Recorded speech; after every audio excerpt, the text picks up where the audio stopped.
तो सबसे पहले जानते हैं कि फायर क्या होता है। तो उसकी डेफिनेशन है, fire is a chemical reactions of fuel with required amount of heat, oxygen and during the reaction heat and light produces.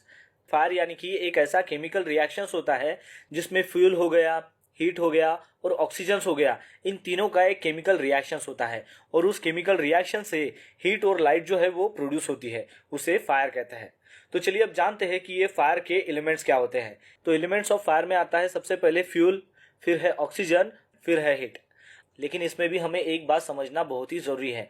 जैसे कि एक रूम है, उसके कॉर्नर में हमने क्या किया, एक जगह पर फ्यूल रख दिया, दूसरे कॉर्नर में है ऑक्सीजन और तीसरे कॉर्नर में है हीट। तो इसका मतलब ये हो जाएगा कि ये फायर के तो एलिमेंट्स है, अब ये एक कमरे में है तो फायर लग जाएगी। तो इसका आंसर आएगा नहीं। क्यों? क्योंकि ये अलग अलग है। तो इसका मतलब ये है कि जब तक ये तीनों कंबाइन नहीं होंगे आपस में, तब तक आग नहीं लगेगी। और ये कंबाइन होने के बाद जब तक उसमें एक केमिकल रिएक्शन, जैसे कि हमने डेफिनेशन में देखा था, वो जब तक नहीं होगा तब तक आग नहीं पकड़ेगी। तो इसमें चौथा पॉइंट जो है वो ऐड हो जाएगा, वो यानी कि चेन रिएक्शंस। यानी कि इन तीनों में जो रिएक्शंस होगी उसे चेन रिएक्शंस कहते हैं। वो जब तक नहीं होगी तब तक आग नहीं लगेगी। यानी कि उसके एलिमेंट्स ऑफ फायर में 4 फैक्टर आएंगे। वो हो जाएगा फ्यूल, हीट, ऑक्सीजन और लास्ट में चेन रिएक्शन। चलिए अब जानते हैं कि फायर ट्रायंगल क्या होता है। तो फायर ट्रायंगल में क्या होता है कि जैसे कि हमने इसके पहले देखा कि फायर के एलिमेंट्स क्या है, वो कौन से थे, वो 3 एलिमेंट्स थे, वो थे फ्यूल, ऑक्सीजन और हीट।